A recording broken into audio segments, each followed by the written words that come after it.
Good evening.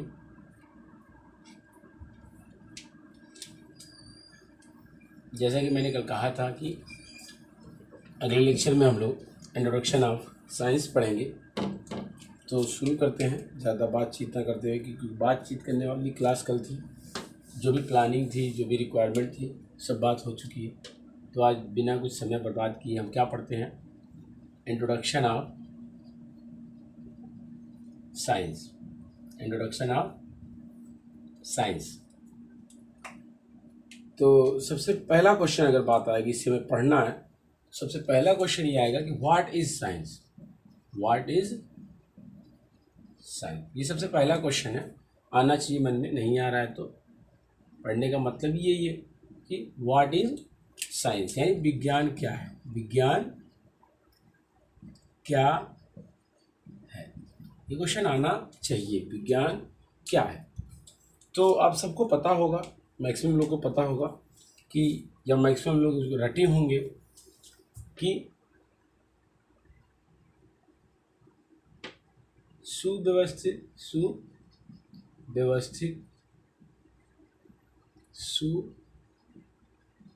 सुसंगठित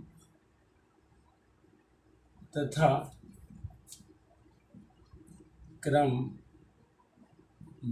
ज्ञान को विज्ञान कहते हैं। मैक्सिमम लोगों ने, सबको आता हो, ऐसा नहीं है कि विज्ञान क्या है, यानी सिस्टमैटिक जो होती है, सिस्टमैटिक स्टडी जो होती है, इज कॉल्ड साइंस। तो ये चूंकि मैं पहले ही बताया था कि इस चैनल का मेन एम ही यही है कि जीरो टू कॉन्सेप्चुअल हीरो बनाना, जीरो टू कॉन्सेप्चुअल हीरो बनाना, नॉट हीरो। हीरो बहुत बनाने वाले हैं, पर इसका टारगेट सिर्फ क्या है कि जीरो टू क्या करना है आपको, कॉन्सेप्चुअल हीरो बनाना है। तो ये मैक्सिमम अगर मैं बात करूँ 100 लोग साइंस पढ़ रहे हैं तो 99% मैं मान सकता हूँ 80% को ये डिफिनीशन आती है। लेकिन एक्चुअल में है क्या, इन तीनों वर्ड्स का मतलब क्या है और ये कैसे लिखा गया है, इस चीज़ को हम समझते हैं। ठीक है, तो अगर रिगार्डिंग टू बुक देखा जाए, अगर रिगार्डिंग टू हिस्ट्री देखी जाए साइंस की, तो साइंस जो है, नथिंग वर्ड क्या है, इसका मतलब होता है,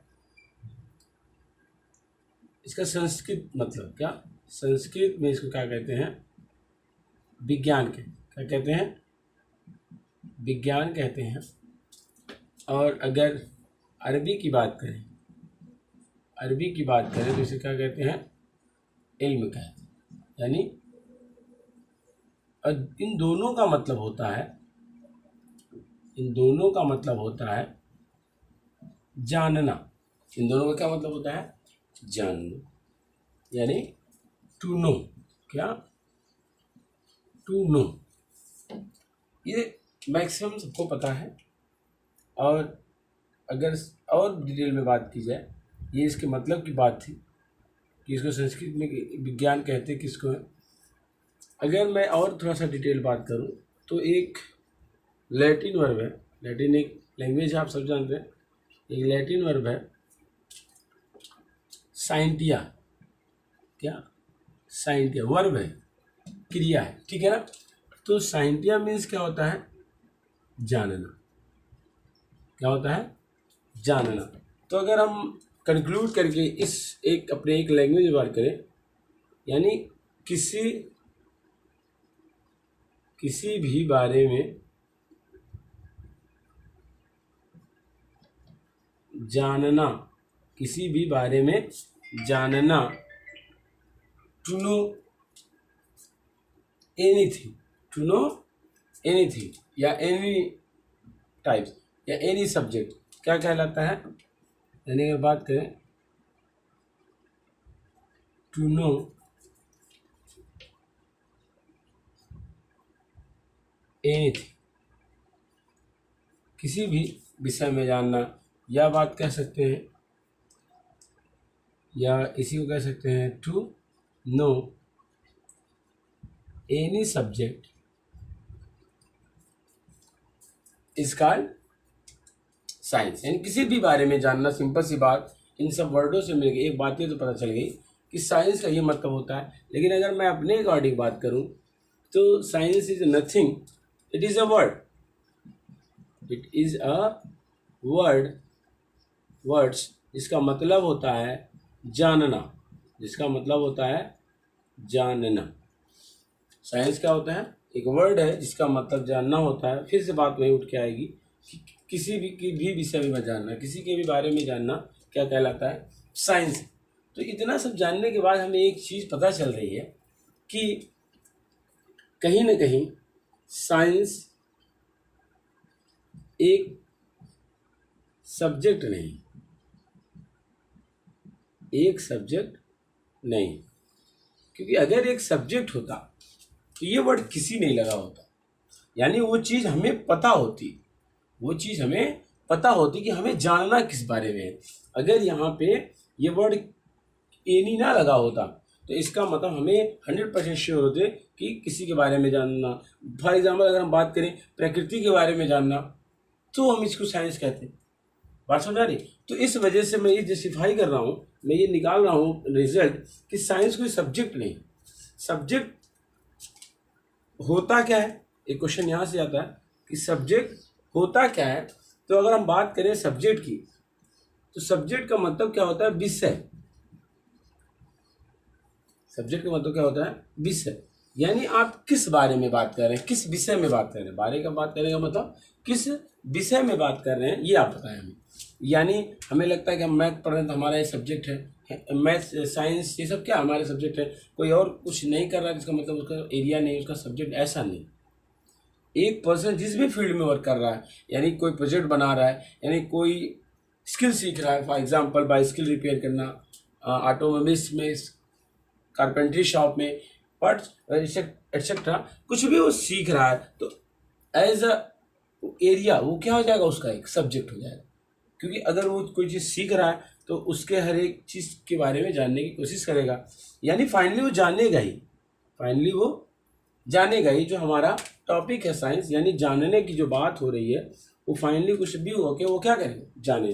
तो एक बात ये समझ में आई कि साइंस सब्जेक्ट नहीं, जो हम जानेंगे वो हमारा सब्जेक्ट होगा। यानी जिस बारे में हम जानेंगे, जिस बारे में हम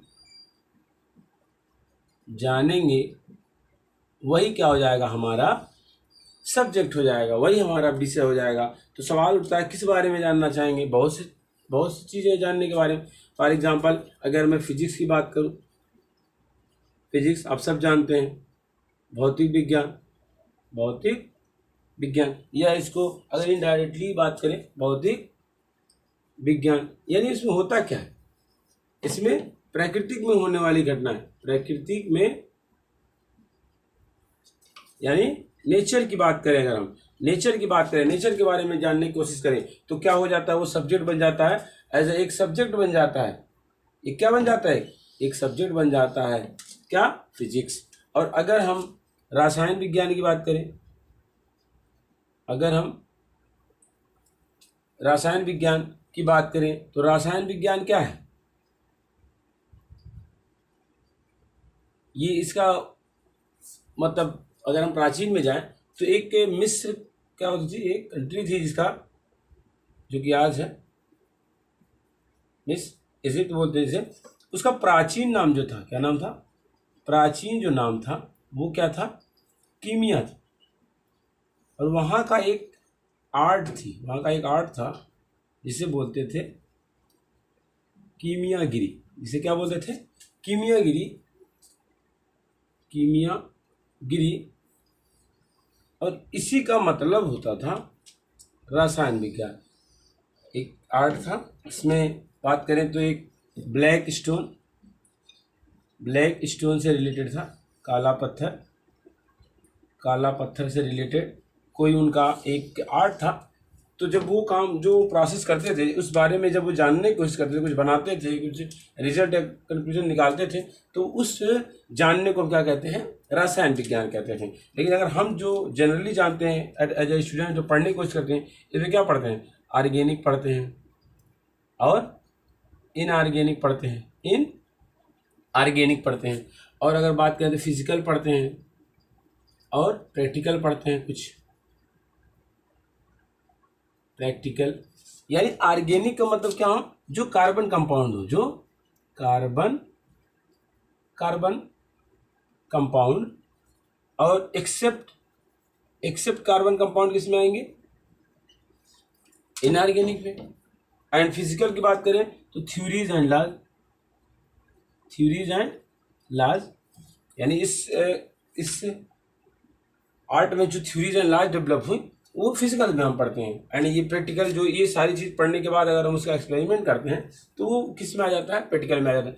एक बात यहाँ से टर्म आ रहा है जो मैं एक्सप्लेन करना चाहूँगा, थ्योरीज एंड लॉज। यानी जब हम कोई चीज़ बताते हैं, या ऐसे हवा में नहीं, कोई चीज़ लेके, अब मैं साइंस बता रहा हूँ तो ऐसे हवा में थोड़ी बता रहा हूँ, कुछ रेफरेंस दे रहा हूँ, कुछ उसको मैं एक्सप्लेन करने की कोशिश कर रहा हूँ। जब हम कुछ बताते हैं और ये लिख दिया जाता है, ये एक डेफिनेशन बन जाती है, तो उसे थ्योरीज के।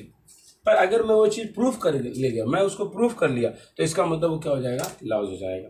तो ये एक क्या है, एक पार्ट था जानने का, जिसे हम अपनी भाषा में क्या कहते हैं, केमिस्ट्री। इस वजह से मैं तो थोड़ा सा डिटेल बता दिया, क्योंकि ये मेरा पार्ट नहीं है, मेरा स्पेशलाइजेशन सब्जेक्ट नहीं है। मेरा स्पेशलाइजेशन सब्जेक्ट जो है, इसके बारे में मैं आपको अलग से एक इंट्रोडक्शन दूंगा, इसलिए आप बिल्कुल इसलिए परेशान ना हो, एक अलग से इंट्रोडक्शन दूंगा। बात यहाँ हम किसी एक सब्जेक्ट की नहीं पढ़ रहे हैं, हम साइंस समझना चाह रहे हैं। तो जानने का जो प्रोसेस है, यानी हम विषय के बारे में समझ रहे हैं कि हम जिस बारे में जानने की कोशिश करें, किस बारे में हम प्रकृति के बारे में जानेंगे तो फिजिक्स हो जाएगा, हम अगर कीमियागिरी के बारे में समझें तो रासायनिक विज्ञान हो गया। ऐसे ही अगर हम तीसरी बात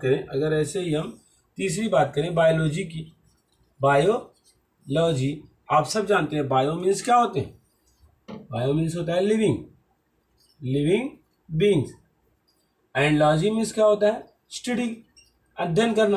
क्या होता है, अध्ययन करना। यानी जब हम किसी लिविंग बीइंग्स की स्टडी करते हैं तो क्या किस कैटेगरी में आ जाता है, वो बायोलॉजी में आ जाता है। और ये लिविंग बीइंग्स है क्या, लिविंग बीइंग्स क्या है, आप सब जानते हो। ऐसे आपके मन में ख्याल आ रहा होगा कि लिविंग बीइंग्स का मतलब कि जिसमें लाइफ है वो क्या है, लिविंग बीइंग्स। पर ऐसा नहीं, सिर्फ लाइफ हो जाने से वो लिविंग बीइंग्स नहीं हो जाते। अगर किसी बीइंग्स में लिविंग लाइफ महसूस होती है आपको, तो ऐसा नहीं है, और किसी में ऐसा है कि नहीं महसूस होती फिर भी वो लिविंग होते हैं। फॉर एग्जाम्पल प्लांट जाना है ना, क्या आपको महसूस हुआ कभी उसमें लाइफ है, नहीं, बट उसमें एक ऐसी क्या बात है जो आपको महसूस होगी कि अगर हम इसमें थोड़ा सा ऐड करते हैं डेफिनेशन में, मैं नहीं कह रहा हूँ कि गलत है पर इनकम्प्लीट है।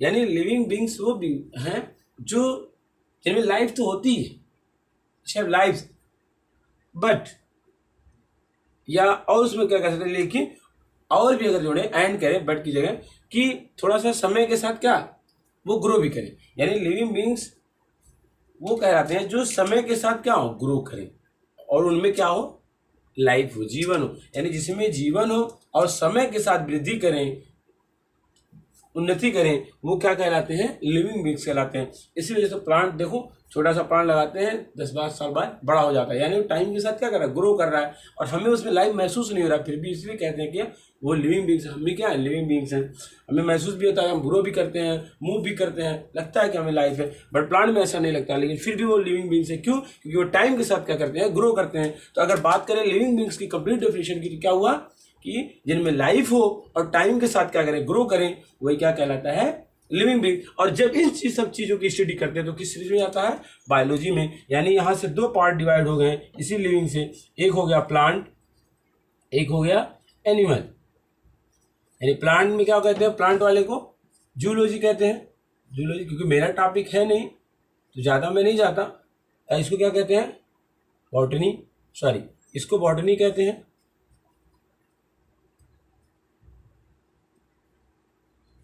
बॉटनी, और इसको जूलॉजी कहते हैं, इसको क्या कहते हैं, जूलॉजी कहते हैं।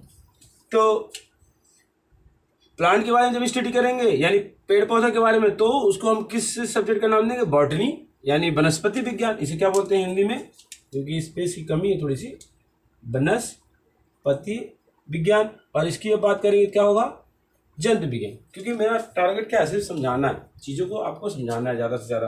तो आपके पास टाइम रहता है, आप एक पेन कापी लेके बैठ जाए, लिखते रहा करें थोड़ी बातें जो आपको इसमें अच्छी लगे। तो ये 3 चीज़ हो गई जिनके बारे में हम जानना चाहते हैं। अगर हम और बात करें, ये नंबर 1 समझ लें, ये नंबर 2 हो गया, इसको नंबर 3 कह दें। तो अगर हम नंबर 4 की बात करें, एक होगा सोशल साइंस। क्या होगा, सोशल साइंस।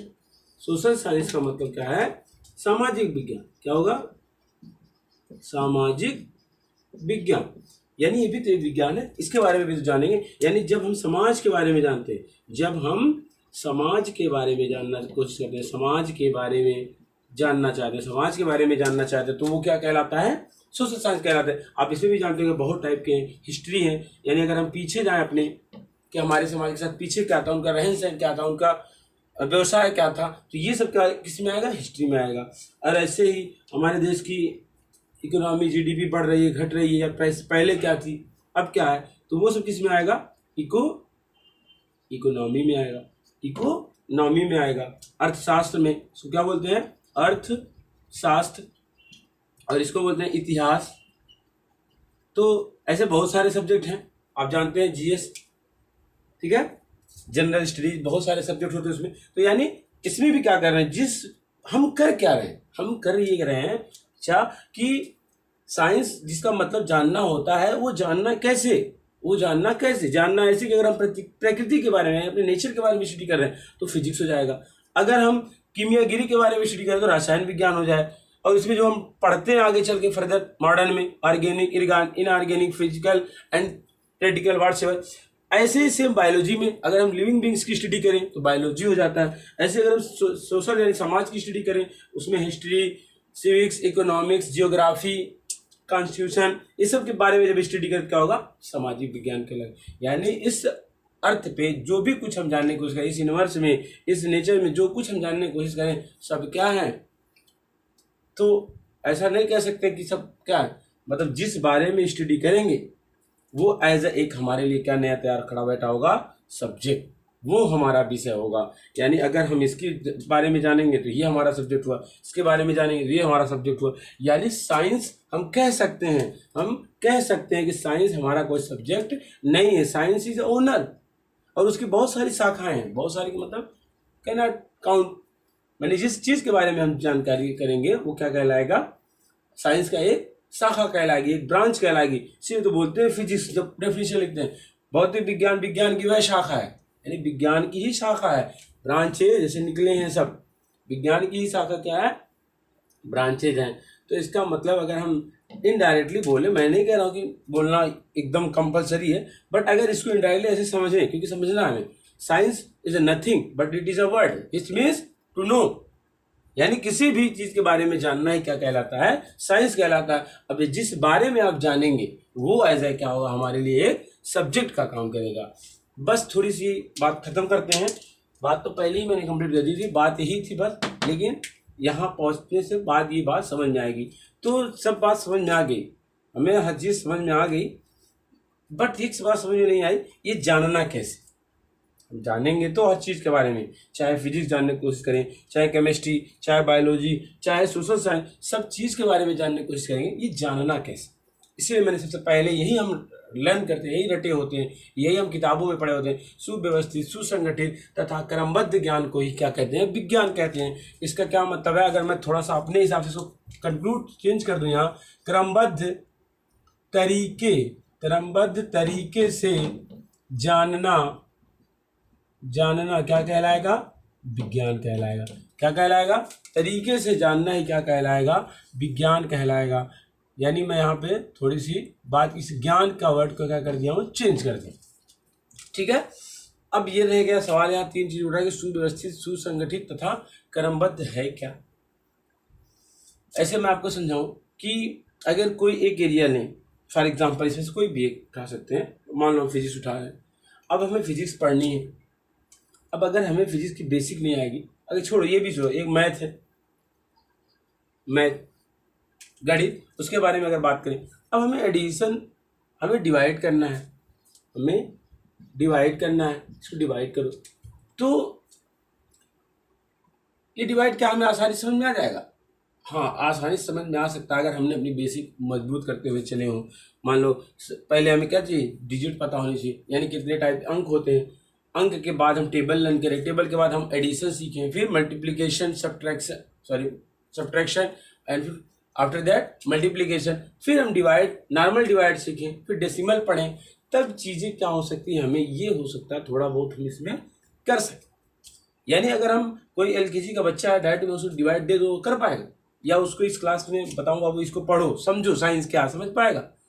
तो क्यों नहीं समझ पा रहा? क्योंकि एक सिस्टमेटिक स्टडी होती है, एक क्रमबद्ध तरीके से जानना होता है। क्रमबद्ध तरीके का मतलब आप पहले अल्फ़ाबेट सीखें, अल्फ़ाबेट के बाद वर्ड्स सीखें, वर्ड्स के बाद क्या है, सेंटेंस सीखें, इसके बाद आप आफ्टर दैट क्या करें, सीखें कि अब आप चाहें तो साइंस सीख सकते हैं। यानी इस जानने को हमें करना क्या है, कुछ नहीं। अगर हमें मैथ पढ़ना है तो मैथ में क्या क्या टर्म है, जैसे डिजिट है तो डिजिट को व्यवस्थित करो, उनके बीच में सुसंगठित, यानी इन डिजिट के साथ जब इनको ऐड करेंगे तो क्या होगा, इनके साथ सब्ट्रैक्ट करेंगे तो क्या होगा, मल्टीप्लाई करेंगे तो क्या होगा, यानी फाइनली उसके बारे में डिटेल करो। उसके बाद फिर क्या करो, उस पर स्टडी करो, यानी क्रम से क्या करो, उसे पढ़ो। क्रम से पढ़ने का यही मतलब है कि पहले गिनती याद करो, टेबल और ये सॉरी, उसके बाद टेबल याद करो 2 का, 3 का, 5 का, उसके बाद मल्टीप्लाई सीखो, एडिशन सब्ट्रैक्शन के बाद मल्टीप्लाई एडिशन, फिर क्या है, आप उस चीज़ को अचीव कर सकते हो। यानी हम अभी इसी को साइंस को ही समझ रहे थे। अगर मैं साइंस को बिना समझाए ये डेफिनेशन लिख देता तो समझ में आता? नहीं आता।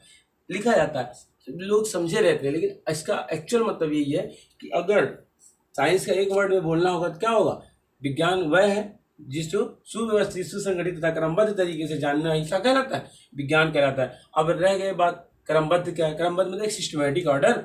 सिस्टमेटिक का मतलब अगर हम बात करें पहला चैप्टर पढ़ना है और हम पढ़ना शुरुआत करने, हम फिर से पढ़ना शुरू करें तो बहुत सारी डिफिकल्टीज आएंगी। हो सकता या हो नहीं सकता, मान के चलो 80% ऐसे होते हैं first, second, third and fourth के जो टॉपिक हैं वो पूरे रिलेटेड होते हैं फिफ्थ के चैप्टर में। तो अगर हम फर्स्ट, सेकंड, थर्ड, फोर्थ पढ़े ही नहीं ढंग से तो फिफ्थ हमें कैसे समझ में आएगा? तो सिस्टमैटिक बहुत ज़रूरी है, बेहद मोस्ट इंपॉर्टेंट है। अगर हम कोई चीज़ क्रम से नहीं पढ़ेंगे तो चीज़ें हमें समझ में नहीं आई। इसी वजह से तो मैंने पहले वीडियोज में यही बताया था कि मैं जो भी इंट्रोडक्शन ऑफ साइंस बताऊं, इंट्रोडक्शन ऑफ फिजिक्स, बेसिक आपको जो भी मैथमेटिक्स के टूल्स बताऊं या बेसिक फिजिक्स के टूल बताऊं, उसको आप चाहे 11th के हो, चाहे 10th के हो, चाहे 6th के हो, सारे वीडियोज मेरे देखें ताकि आपके बेस मजबूत हो। और जब आपके बेस मजबूत हो जाएंगे तो आप हर एक चीज़ को कम समय में ही जल्दी से जल्दी सीख सकते। बात समझाई? तो सिंपली जो बात ये थी, बात थी क्या, कुछ नहीं। आज हमें पढ़ना क्या था, अपने टारगेट पे हमेशा फोकस रखो कि हमें करना क्या है इस समय। आज के लेक्चर में बस हमें यही करना है कि क्या, साइंस को सीखना है। ठीक है, चूंकि अभी शुरुआत है तो पहले इंट्रोडक्शन की बात करेंगे 3, 4, 5 वीडियो, उसके बाद हम एकेडमिक की बात करना होगा जो करेंगे। तो जो टारगेट है कि चीज़ों को रटने के बजाय उसको समझ के समझो, यही मेरा टारगेट है। क्योंकि रटना नहीं, रटना वो कब तक रटोगे? अभी मैं बहुत सारी चीज़ें पढ़ाऊंगा मैथ में, साइंस में, एक भी चीज़ रटने का है क्योंकि रटना मेरे से होता ही नहीं, सीधी सी बात बताऊँ। और ये सही भी नहीं। रटना मतलब तो मुझे लगता है कि जैसे नकल करके लिखना, आप सब चीटिंग करके लिखते हैं तो रटना ही तो है। आप यहाँ से उठा के अपने दिमाग में स्टोर करके लिख दिए। और चीटिंग में क्या करते हैं, सामने किसी कॉपी लिखा होता है उसको वहाँ लिखते हैं। यानी ब्रेन से भी लिखना और वहाँ से भी लिखना, दोनों में कुछ खास थोड़ी अंतर।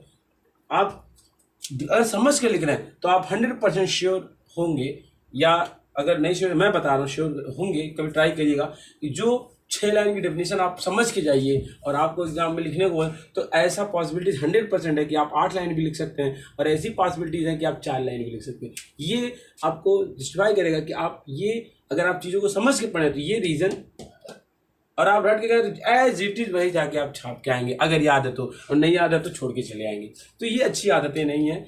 और चूंकि जो मेरे डिपार्टमेंट है मैथ साइंस, यानी साइंस में जो फिजिक्स, मैं नहीं चाहूँगा कि आप एक भी वर्ड्स रटें, कुछ भी नहीं। हाँ, बायोलॉजी भी कॉन्सेप्ट से समझाया जाता है, फिगर से समझाया जाता है, उसके लिए भी तरीका यही कि वे ऑफ लर्निंग क्या है, आप सीखते कैसे हैं और सर सिखाते कैसे, ये इस बात पर निर्भर करता। अब हम ही खुद हम बोल दें कि बाबू ये लर्न कर लो, साइंस सही है, तो अब क्या करोगे? लर्न ही तो करोगे, पर ये नहीं, लर्न नहीं करना, अपनी मस्तिष्क से सोचो कि इतनी सारे पढ़ने के बाद, इतनी देर पढ़ने के बाद सिर्फ एक ही कंक्लूजन निकला कि साइंस क्या है? Science is nothing, science is a word which means जानना। अगर हम बात करें संस्कृत में विज्ञान कहते हैं, अरबी में इल्म कहते हैं, तो जानना कैसे? किसी के भी बारे में जानना है, यानी किसी भी बारे में जानना ही क्या कहलाता है? विज्ञान कहलाता है। अब हम जिस बारे में जानेंगे वो हमारा क्या बनेगा? एक विषय बनेगा, एक सब्जेक्ट बनेगा, जिसके बारे में हम डिटेल स्टडी करते हैं। बात समझ? तो सिंपल सा साइंस मतलब इतना ही था। साइंस मतलब क्या? एक वर्ड था, आखिर कितना मतलब उसके लिए 30 मिनट बहुत है, सफिशियंट है। और बाकी रहेगी बात तो एज फिजिक्स का हम क्या करेंगे आपको जल्द से जल्द, यानी कल या आज ही। और देखिए लॉकडाउन नहीं लगा है बट इस एरिया में हमारे यहाँ, लेकिन स्कूल संस्थाएं सब बंद, तो बच्चों की पढ़ाई का क्या है? कुछ ठिकाना नहीं है। हर काम के लिए आप ही देखिए, हर काम के लिए सब कुछ है बट एजुकेशन के लिए ऐसा कुछ नहीं। और सही भी है, हम सब क्या है, सॉरी हम क्या, अब तो हम टीचर हो गए, पहले हम भी स्टूडेंट थे, फिर भी एक दूसरे से जुटे हैं। तो आप ही देश के भविष्य हैं, आप सब स्टूडेंट क्या देश के भविष्य हैं। आप ही कुछ ना कुछ, कोई किसी फील्ड में कुछ देश के लिए कुछ अलग करेगा, आप कोई कुछ करेगा। तो इस वजह से सरकार अगर अपने फायदे के लिए सोच रही है तब भी ठीक है, और अगर अपने फायदे के लिए नहीं सोच रही है, इसलिए सोच रही है कि स्टूडेंट की सेफ्टी होनी चाहिए, तो और बेहतर है। मतलब फाइनली क्या है, आप ही देश के भविष्य हैं। तो आप तो अगर सेफ रहेंगे तो आगे चल के ही देश की डेवलपमेंट होगी। थोड़ी बहुत हाँ लॉसेस बहुत होंगे एजुकेशन ना मिलने से, लेकिन इसी वजह से तो ऑनलाइन पे जोर दिया जा रहा है, डिजिटल पे। इसी वजह से तो कांसेप्ट क्लासेस का भी ऑनलाइन चैनल स्टार्ट किया गया, ताकि आपके लिए जो मेरे ऑफलाइन स्टूडेंट हैं, जो कोचिंग संस्थाएं या स्कूल बंद होने की वजह से नहीं सीख पा रहे हैं, वो भी सीखें, और उनसे रिलेटेड जो फ्रेंड्स हैं वो भी जुटे। इसलिए तो अगर आपको ज़रा सा भी कुछ कॉन्सेप्ट अच्छे लग रहे हैं तो ज़्यादा से ज़्यादा सब्सक्राइब करें और शेयर करें और अपने फ्रेंड्स को बांटें, कि उन पे लिंक भेजें ताकि वो भी देखें। और इस तरह से ज़्यादा मेरे इस वीडियोस को ज़्यादा से ज़्यादा स्टूडेंट क्या करते हैं कि नॉलेज गेन सकें, ताकि उन्हें ऐसा फील ना हो कि लॉकडाउन चल रहा है या हमारी पढ़ाई लिखाई बंद है, ऐसा फील ना हो। तो अभी हम कुछ पढ़ाई ज़्यादा खास नहीं कर रहे हैं, अभी हम छोटी छोटी बातें बस सीख रहे हैं। जिस दिन पढ़ाई शुरू होगी फिर फील आएगा। आप मेरे साथ जुटे रहें। मैं वीडियोज़ तो नहीं डेली कोशिश करूँगा डेली जाए, और डेली जाने का मतलब आपको 9 PM तक अपलोड हो जाए, 9 PM तक क्या हो अपलोड हो जाए, यानी 8 PM शाम तक। कोशिश यही रहेगी, पर डेली मिल जाएगी। कभी कभी ऐसा होगा कोई काम आ जाए तो नहीं होगा, ऐसा नहीं होगा, लेकिन कोशिश है कि डेली वीडियो जाए और तेज़ी के साथ जाए, ताकि ज़्यादा से ज़्यादा। अभी तो बहुत डिटेल बात करनी है बच्चा, अभी फिजिक्स की पूरे 12th की बात करनी है, 11th है, 9th है, 10th है, बहुत डिटेल की बात है। मुझे डेली कम से कम 4 लेक्चर लेने पड़ेंगे ऑनलाइन। तो आपको कुछ नहीं करना है, फ्री ऑफ कास्ट है, आप पढ़ें ज़्यादा से ज़्यादा। बस मेरा एक ही एम है कि मैं जो अपने नॉलेज है, जो कॉन्सेप्ट आपको दे सकूँ, आपको एक कॉन्सेप्चुअल हीरो बना सकूँ, बस यही टारगेट। और उसके लिए आपको क्या करना पड़ेगा, इस चैनल से जुड़ना पड़ेगा। जो मैं सिखाऊँ उस पर उसको एक पेन कापी लेके उसको नोट करें, समझें। कुछ ना समझ में आ रहा हो, चूँकि अभी लाइव है नहीं, तो आप कमेंट बॉक्स में लिखें कि सर यहाँ पे ये बात नहीं समझ में आई थी, आप इसको एक्सप्लेन करें, तो मैं कमेंट बॉक्स में फिर से एक्सप्लेन कर दूँगा। और अगले क्लास में अगर आपको क्वेश्चन आया, कुछ लगा कि हाँ उसके लिए कुछ होना, तो मैं इसी में उस पहले कमेंट्स के जवाब दे दूँगा, फिर उसके बाद मैं आगे बात करूँगा। तो बस आज के लिए इतना ही हमारा, बस आज का जो कंक्लूजन अगर बात करें, कंक्लूड करें हम कि आज पढ़े क्या है, समराइज करें, तो कुछ नहीं पढ़े बच्चा। साइंस के बारे में हम जानना चाह रहे थे, यानी व्हाट इज साइंस। साइंस क्या है? Science is nothing, science is a word which meanings क्या होता है? जानना, यानी टू नो। और कैसे जानना, यानी किसी भी चीज़ के बारे में जानना ही साइंस कहलाता था। अब जिस बारे में जानेंगे वो एज क्या होगा, हमारे लिए सब्जेक्ट होगा। बस सिंपल सी इतनी सी बात थी। और एक क्वेश्चन यहाँ से उठ गया, जानना, कैसे जानना। सुव्यवस्थित, सुसंगठित तथा क्रमबद्ध ज्ञान को विज्ञान कहते हैं, यानी सिस्टमैटिक नॉलेज या सिस्टमैटिक स्टडी क्या कहलाती है? हमारी साइंस कहलाती है। तो सबसे जो इसमें इंपॉर्टेंट बात है सिस्टमैटिक, क्रम से पढ़ना ही। अगर हम क्रम से नहीं जानने की कोशिश करेंगे, ना हमें फिजिक्स समझ में आएगी, ना बायोलॉजी समझ में आएगा, ना रसायन समझ में आएगा। तो इसलिए फिर बच्चों को मैंने देखा है कि अगर 10th के होते हैं तो बहुत एटीट्यूड में होते हैं, 11th में कि अब मैं क्या फ्रैक्शन सीखूं, मैं बेसिक से पढ़ा रहे क्या सीखूं, हमको ये समझ रहे हैं कमजोर। ऐसी बात नहीं होती बच्चा। किसी चीज़ को पढ़ाने के बहुत रीज़न होते हैं कि आप ही की क्लास में अगर आप 100 हैं तो 40 को बेसिक नहीं आता है, तो उनके लिए खास करके पढ़ाया जाता है। लेकिन आपको भी कभी कभी ऐसे कोई टॉपिक होगा जो आपको ना समझा उनको आता हो, तो इस वजह से बेसिक बहुत, क्योंकि अगर बेसिक नहीं आएगा, बीच में आएगा कि बताओ इंटीग्रेट करो इसका, तो जब तुम्हें इंटीग्रेशन ही नहीं आएगा तो मैं कैसे आगे सॉल्व कर पाऊंगा बात। जब आपको सब्ट्रैक्शन नहीं निकालना आएगा, डेसिमल का, भिन्नों का जोड़ घटाना नहीं आएगा, तो आप बताइए आप कैसे डेरिवेशन करेंगे। तो आप चीज़ को ना समझ पाना जो है, मुझे फील है कि क्या क्या नीड हो सकती है कि स्टूडेंट के। तो इसके बाद आपको फर्दर मैं सोच रहा हूँ कि इस लेक्चर के बाद पहले मैं मैथ का इंट्रोडक्शन दे दूँ थोड़े बहुत, फिर उसके बाद आपको फिजिक्स का इंट्रोडक्शन दे दूँ, उसके बाद फिर थोड़े थोड़े मैथ के बारे में पढ़ते रहेंगे और थोड़े थोड़े फिजिक्स के बारे में पढ़ते रहेंगे। और ऐसे ही फिर कुछ दिन बाद, 2-4 दिन बाद इंग्लिश की वीडियो जगह डालेंगे हम, ठीक है। तो आपको वीडियोज मिलती रहेंगी, बस आपको कुछ नहीं करना है, आपको इस मौके को क्या करना है, इससे लाभ उठाना है, नॉलेज गेन करना है और अपने आप को एक कॉन्सेप्चुअल हीरो बनाना है, सिंपल सी बात। और वो आप क्या कर सकते हैं, जो वीडियोज आए उसको आराम से सुकून से बैठ के एक कापी पेन लेके लिखें, और जो कुछ अगर किसी को स्क्रीनशॉट लेना हो तो अच्छे से स्क्रीनशॉट ले लें, क्योंकि चीज़ें कितना भी आप इंटेलिजेंट क्यों ना हो, कितना भी आप चीज़ों को बहुत अच्छे से समझ जाते हैं, फिर भी आपको मेमोरी आप भूलेंगे नहीं तो आप क्या हो जाएंगे, समझ सकते हैं। मुझे एक्सप्लेन करने की जरूरत है, भूलना भी बहुत अच्छा प्रोसेस है। अगर आप भूलेंगे नहीं तो कोई नई चीज़ सीखेंगे नहीं। भूलने का ये सेंस नहीं मतलब कि हमेशा के लिए भूल जाना, हाँ कुछ पल के लिए दिमाग से दूर करना, फिर उसके बाद उसके बारे में सोचो, थिंक करें तो याद आ जाए। और वो कभी हो सकता है कि मिस हो जाए, तो आप एक बार उसको अगर देख लेंगे तो आपको रिवीजन हो जाएगा। तो ज़्यादा कुछ ज़्यादा ना बात करते हुए हम लोग अगली बार क्या करेंगे, मैथ का इंट्रोडक्शन पढ़ेंगे, ठीक है, नेक्स्ट क्लास में। और ज़्यादा से ज़्यादा क्या करें, सब्सक्राइब करें, शेयर करें। बस आज के लिए इतना ही, फिर मिलते हैं अगले लेक्चर में, इंट्रोडक्शन ऑफ मैथ लेके, ठीक है। तो आपको ये परेशान होने की जरूरत नहीं कि सिर्फ साइंस मिलेगा, मैथ मिलेगा, आपको हर सब्जेक्ट मिलेगा, बस थोड़ा सा वेट करना होगा, क्योंकि किसी चीज़ को ऑर्गेनाइज करने में थोड़ा सा टाइम लगता है, ठीक है। ठीक है, तो आज के लिए बस इतना ही, फिर मिलते हैं कल, ठीक, गुड इवनिंग।